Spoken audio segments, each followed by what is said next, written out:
La Coupe du Monde va se dérouler au Brésil et il faut y être bien sûr. Rio Mabouba, Ribéry.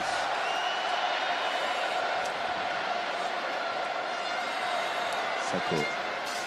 On fait tourner avec Christophe Jallet.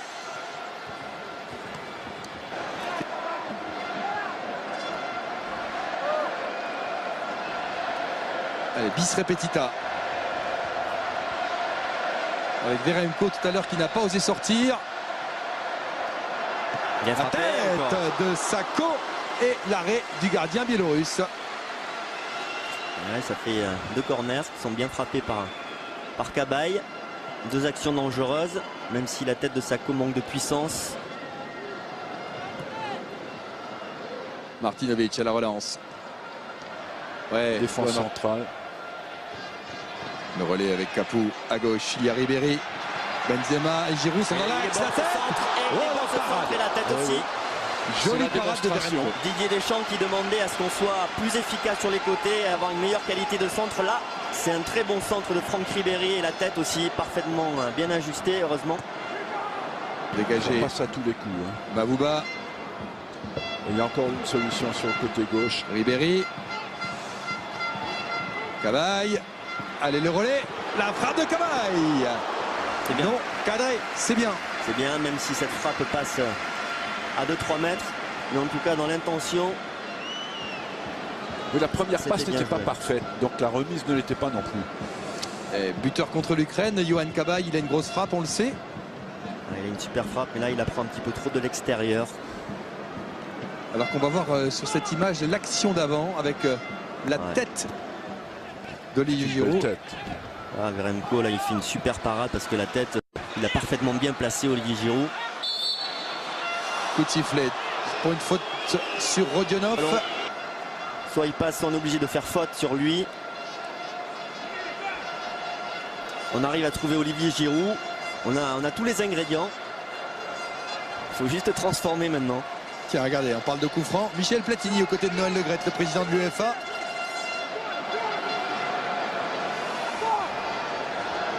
Et Karim Benzema a beaucoup travaillé les coups francs directs cette semaine à Clairefontaine, souvent en compagnie de Franck Ribéry. Cabaye est très bon aussi dans l'exercice. D'ailleurs, il s'est posté en recours. Benzema.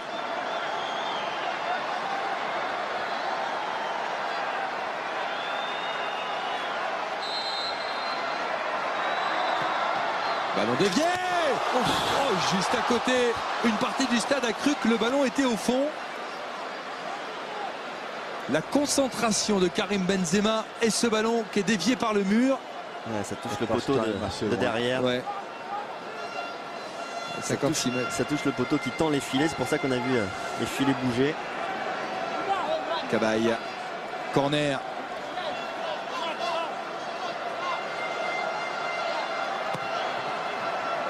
C'est ça.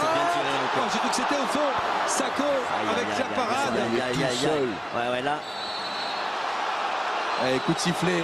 Mamadou Sako, là, autant Monsieur Seul sur les 6 mètres. Autant la première fois, il n'a pas réussi à mettre la puissance. Autant là, il était vraiment tout seul. Et Regardez.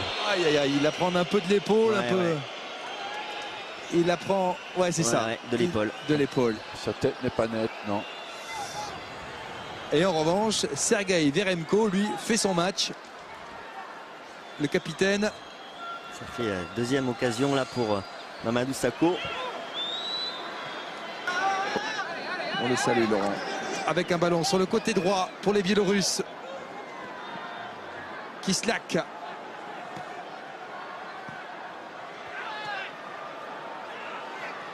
Dans la surface, sur la balle de 1-0. Oui, on avait déjà vu ce Kislak en première mi-temps. Il vient de faire une passe qui aurait pu être décisive et un centre qui aurait dû l'être. Mais le nombre de ballons sur lequel Hugo Lloris est décisif en équipe de France. Et surtout Regardez la belle passe de Kislak. Regardez. Et là, c'est Jallet qui se fait prendre dans son dos. C'était chaud. Jallet s'est fait prendre et puis sur le centre, il y avait vraiment le feu. C'est là où c'est pas facile pour le gardien de but qui n'a pas touché, Hugo Lloris qui a quasiment pas touché le ballon du match. Et Joulon avec Benzema et Yura Bordachov qui ne s'encombre pas du ballon. Jallet, le crochet devant Martinovic. Et c'est pas terminé. Ribéry en retrait. Oui, Etienne Capoue, premier but en équipe de France. Oui, ils se sont fait prendre contre les Biélorusses. C'est leur bon début de deuxième mi-temps qui les a piégés. Ouais, sur ce centre de Franck Ribéry, au départ, je pensais qu'il allait vouloir la jouer sur Olivier Giroud. Et finalement, c'est en deuxième rideau. Et regardez, il y a Aurélien Capoue, son frère, l'attaquant de Boulogne, ancien joueur de Nantes, qui est là. Tout sourire. On l'avait vu lors du premier match au Havre.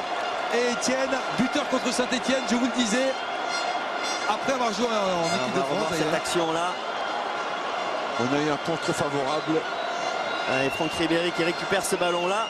Dans un premier temps, il cherchait Karim Benzema en fait. Et c'est Etienne Capoue qui est juste derrière Karim Benzema, qui hérite de ce ballon et qui met ce plat du pied parfait. Étonnant, Diaby qui marque contre la Finlande et son remplaçant qui marque au Stade de France. Alors que là, quand même, je dirais que le gardien est beaucoup moins convaincant. Le gang des milieux. Et les 6 derniers buts de l'équipe de France ont été marqués par des milieux de terrain. Oh, qu'il fait du bien ce but. Là, on va voir ce qu'ils ont vraiment dans le ventre, les Biélorusses. Le gardien n'est pas très convaincant, Verenko, là-dessus. Notez aussi. Il n'est pas sur ce. Il était loin, hein. Il était loin au départ. Il a fait. Ribéry. Evra n'est pas monté. Il y a du monde, il y a un double rideau. Il est bon ce ballon. Allez, il y a un bon débordement à faire là. Allez, ça piquait sur le centre. Eh oui,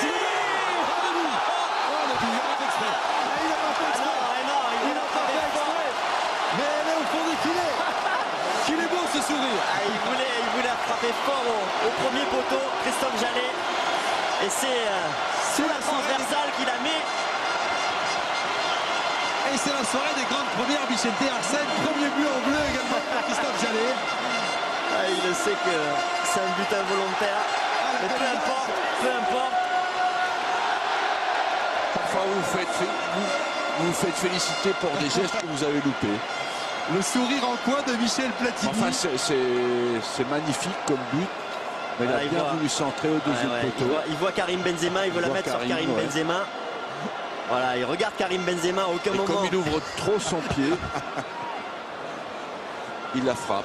Regardez. Ouais, au lieu de la brosser, il la frappe. Et... Ça, c'était pas écrit sur la peau du lapin. Non. C'est pour ça d'ailleurs que le gardien ne peut rien faire. Ouais, on le voit sur cet angle-là, au lieu de mettre un effet brossé sortant, qui devait normalement aller sur Karim Benzema, il la frappe bien droite et ça trompe le gardien. Christophe Jallet, il a marqué tous ses buts du droit en Ligue 1. C'est son premier en bleu. Il va subir la concurrence au sein du Paris Saint-Germain de Van der Wiel, le nouvel entrant, le néerlandais, même si c'est loin d'être fini. Avec la montée de Bordachev. Bordachev dans la surface, attention. Oh, penalty et carton.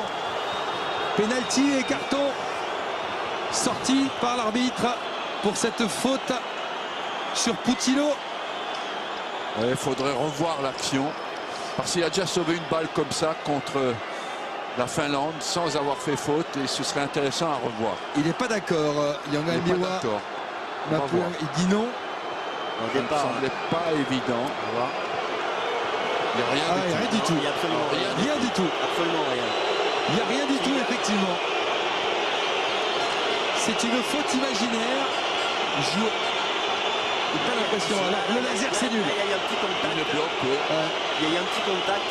En revanche, le laser dans l'œil de Kornilenko, c'est nul. Ça, c'est nul de la part des supporters français. Kornilenko, et l'arrêt de Loris. La double parade. Il y a but quand même. Il y a but quand même. Et il est au fond, alors que Loris l'avait arrêté. De ne pas avoir suivi.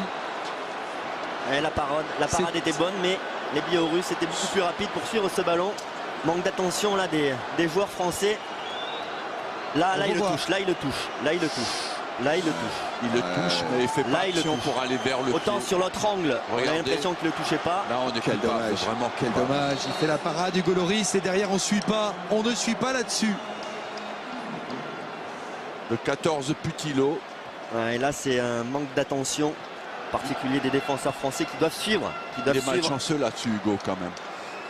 Mais en tout cas, sur l'autre l'action, angle, moi ouais. j'ai vraiment eu le sentiment ensuite, autant sur la première Image. image, on Y a voyait pas rien. penalty, autant sur la deuxième Sur la image, deuxième, il y a le j'ai l'impression qu'il touche le pied. Le pied. Ouais. En tout cas, il avait l'air sincère dans sa défense, Mapuyanga Mbiwa, vis-à-vis de l'arbitre. Ça nous promet une sacrée fin de match, Il n'a pas fait 72e le minute. geste pour faire faute, mais Valbuena, Ouais, bon contrôle orienté. intéressant. Ah, il est bon ce Ribéry, ballon, la il est balle de bon ce poing. ballon, oui. Oui, c'est au fond. Ouais, parfait. Parfait, Franck Ribéry. Parfait, la passe décisive de Karim Benzema et le petit piqué de Franck Ribéry. 11e but en équipe de France pour le joueur du Bayern de Munich. Et celui-ci, il fait du bien. Et c'est lui l'homme du match. C'est lui l'homme du match parce qu'il avait été vraiment très performant en première mi-temps. Passe décisive en deuxième mi-temps et but. C'est l'homme du match.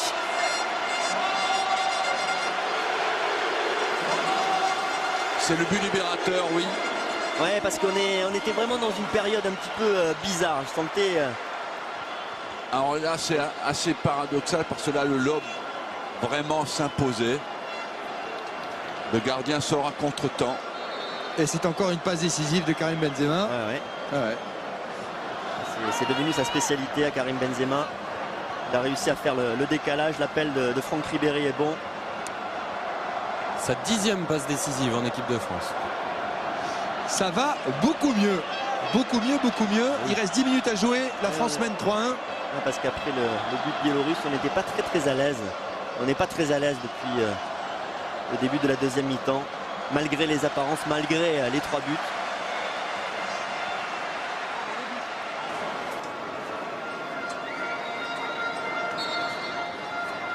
C'est fini. La France s'impose sur le score de 3-1 et je vois que vous avez le sourire. Belle victoire de l'équipe de Didier Deschamps. Bravo à Etienne Capou, à Christophe Jallet, à Franck Ribéry, à tout ce groupe France emmené par Rio Mavouba, à Hugo Lloris, décisif sur un arrêt en début de seconde période qui aurait pu changer le cours du match. La France est en tête de son groupe, 2 matchs, 2 victoires contre la Finlande et la Biélorussie. On va regarder le classement de ce groupe justement. Il est simple ce soir, la France 2 matchs de victoire, la Géorgie qui avait battu la Biélorussie à 3 points, tout comme l'Espagne qui s'est imposée dans les dernières secondes en Géorgie tout à l'heure avec un but de Soldado. Et le prochain match du groupe, je vous le répète, Espagne-France, 16 octobre prochain. Vous pouvez d'ores et déjà le noter. Ça sera une sacrée partie.